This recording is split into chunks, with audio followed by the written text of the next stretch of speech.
สบายดีเนาะสบายดี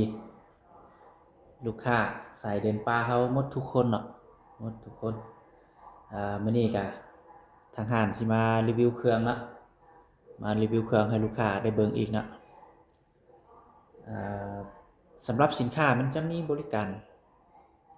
เก็บปลายทางเนาะมีบริการเก็บปลายทางให้ลูกค้าเนาะให้ลูกค้าได้โอนมัดจำหน่อยหนึงเนาะเพื่อให้เชื่อมั่นว่าลูกค้าก็สิเอาเครื่องร้อยหั้นเนาะได้โอนมัดจำหน่อยหนึงเนาะส่วนตัวที่เหลือหันมีแต่เครื่องฮอดเนาะลูกค้าเห็นเครื่องกดเครื่องครบสุดเนาะลูกค้าจึงโอนมาอีกเนาะแล้วอีกอย่างลาวเนาะลาวก็มีรับประกันในระยะ6เดือนเนาะถ้ายิ่งบ่กุมก็ทางห้านสิเปลี่ยนใหม่ให้ลูกค้าเลยเนาะส่วนสำหรับวาล์วสำหรับปืนเนาะบ่อนใดที่ว่าลูกค้าใช้ไปในระยะ6เดือนเนาะมีบ่อนเป๊ะๆบ่ฮู้แปลงเนาะบ่ฮู้แปลงก็ส่งมาทางห้านสิแปลงให้เนาะห้านสิแปลงให้มีแต่รับแปลงเนาะส่วนเรื่องวาล์วเรื่องกล้องเรื่องตัวปืนเนาะชุดยิงเนาะแปลงให้เนาะสำหรับลาวมันถ้าว่ายิงบ่ถึกมันสิบ่มีบ่อนแปลงมันสิแปลงบ่ได้เนาะมันสิได้เปลี่ยนตัวใหม่เลยเนาะมันสิเปลี่ยนตัวใหม่ให้ลูกค้าเลยเนาะสำหรับลาวเนาะสำหรับลาวมันสิเปลี่ยนตัวใหม่ให้ลูกค้าเลยในระยะ6เดือนเนาะถ้าว่ายิงบ่กุมเนาะยิงบ่ถึกเนาะสิเปลี่ยนให้ลูกค้าเนาะเปลี่ยนใหม่ให้ลูกค้าเลย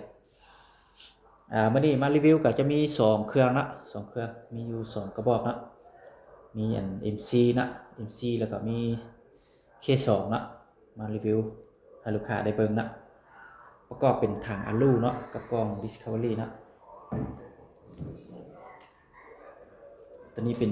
MC เนาะบอกนี่เนาะ MC ถังเป็นถังอลู 0.42 เนาะขนาดเป็น 0.42 วาล์วเป็นวาล์ว Z1000 เนาะวาล์ว Z1000 2026เนาะกล้องเป็นกล้องDiscovery เนาะ3-12คูณ42เนาะมีไฟในเลนนะรุ่นมีไฟในเลนนะฝาเป็นฝากระโดงนะดีดออกเลยนะทั้งหน้านี่ออกดีดออกเลยนะส่วนทั้งท้ายจะเป็นตัวปิดนะเป็นตัวปิดล็อกนะเพราะว่าถ้าเขาเป็นฝากระโดงแบบนี้เวลาเขาเข้าปลานะที่เขาจับแบบนี้ไปมันมีไม้มันอย่างเกาะมันเกาะแล้วมันจะรุดนะคือแบบนี้นะถ้ามันเกาะนี่มันจะรุดนะถ้าเป็นฝาท้ายตัวนี้นะเขายางไปแบบนี้นะจับไปมีเครือมีไม้มีอย่างเกาะเขาบ่เห็นนะมันดึงแห้งแล้วมันจะรุดออกมันจะตกเนาะอาจจะบ่เห็นแต่เป็นแบบนี้มันจะบ่ตกเลยนะมันจะบ่มีบอลให้เกาะเนาะมีแต่เฮาเล็บมือนะเขี่ยแบบนี้ออกนะแบบนี้มันจังเบิ่งได้นะจังใส่ได้นะกล้องตัวนี้มันออกแบบได้คักนะเหมาะสมนะเข้าปลานี่ฝาตัวนี้บ่ค่อยตกนะตกชุดนี้จะเป็นMC ไซงอนนะตัวนี้ MC ไซงอนนะเครื่องมัน MC ไซงอนท้ายจะเป็นท้ายพับนะท้ายพับคือเก่านะพับได้นะพับสบายปรับสั้นยาวได้ปกตินะเราจะเป็นเรา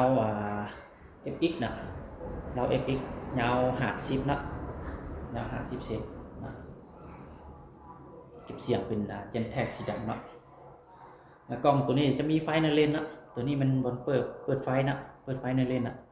ตอนเวลาที่ใกล้มืดนะใกล้สิมืดแล้วเฮายิงนะทำสามารถบิดตัวนี้ให้มันเส้นเล็กมันจะเป็นสีเขียวหรือว่าสีแดงนะเราจึงสามารถมองหรือว่าเล็งง่ายนะเล็งง่ายนะเวลาใกล้สิมืดแล้วนะแล้วสิเล็งง่ายนะ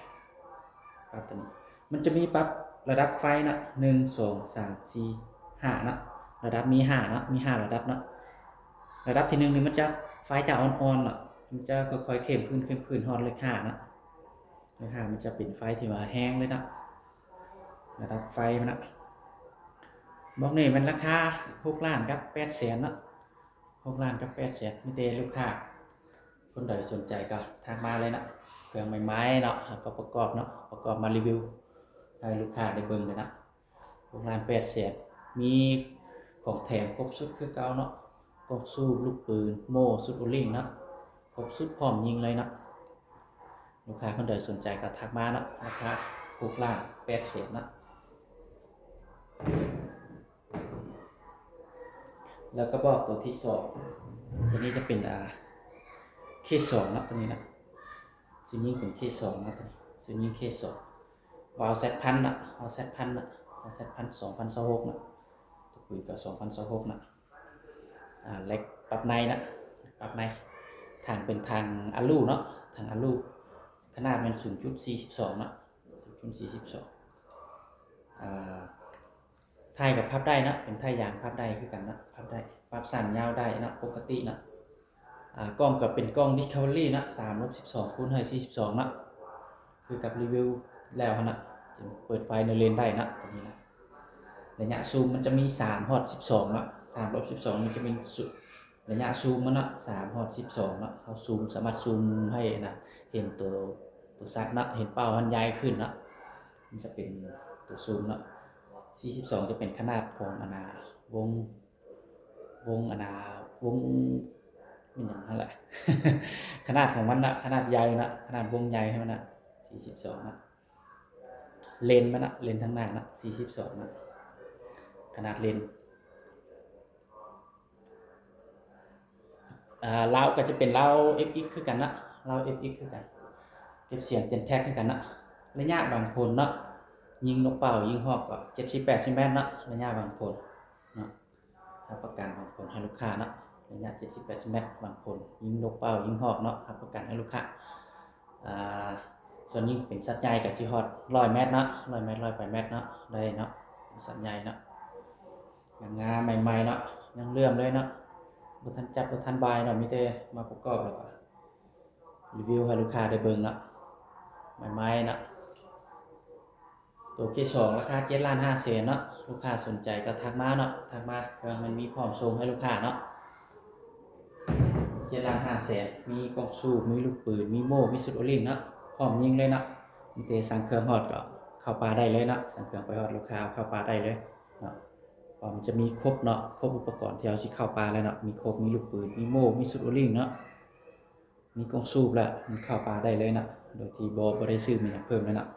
ถ้าสั่งไปฮอดก็สามารถเอาเข้าปลาได้เลยนะถ้าบ่ได้เอาครบชุดนะมื้อนี้ก็สิมารีวิวเครื่องคร่าวๆแบบนี้ให้ลูกค้าได้เบิ่งนะเป็นแนวทางนะที่เลือกนะลูกค้าสนใจรุ่นอื่นก็สามารถทักมาถามได้นะรุ่นที่ว่าบ่แม่น K2 กับ MC นี่นะสามารถทักมาได้นะสามารถทักมาได้ทางห้างที่ชอบให้นะหรือถ้ามีความส่งก็อีส่งให้เลยนะเพราะเดี๋ยวนี้เครื่องก็มีหน่อยนึงอยู่นะลูกค้าคนใดสนใจก็ทักมาเนาะทักมาเบอร์92945136เนาะ92945136ทักมา WhatsApp ก็ได้เนาะโทรมาโดยตรงก็ได้เนาะ